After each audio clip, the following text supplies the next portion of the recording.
Hello everyone, in this video I'm going to share a wonderful tip of Adobe Illustrator related to the artboard management.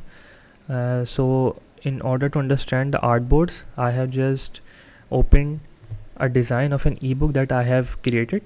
So for the understanding, let's suppose you have 20 artboards, okay, and after that, when you have designed the ebook or a magazine, your client has provided you with some additional text that or images that needs to be inserted at artboard number 4. Okay, so what is the conventional method of doing so?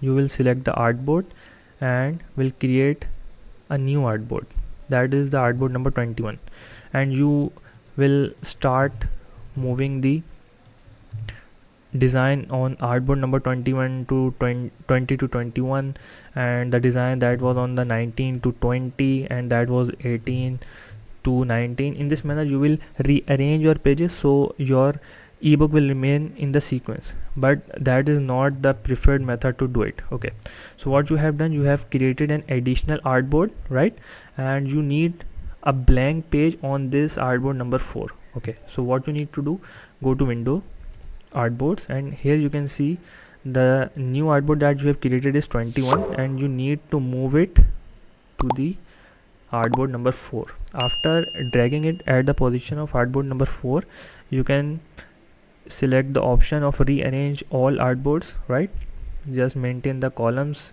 you can edit it as per your convenience and click OK. Once you press OK, you can see that a new artboard has been inserted in between the artboards, and you can now add your text or anything or content on this artboard, and when you will create a PDF of it. Okay, let's add something to it, just a blank background. Okay, you will add any content as per your convenience or as per your requirement. So we now have to export the 21 pages PDF instead of 20. Go to file, save as PDF. Okay, and do not forget to select the range, that is 1-21. Just rename it and save it, save as PDF. And now when you open the file, you can see that a PDF has been exported, and on page number 4 you can see that an additional artboard has been created that is in sequence of your PDF.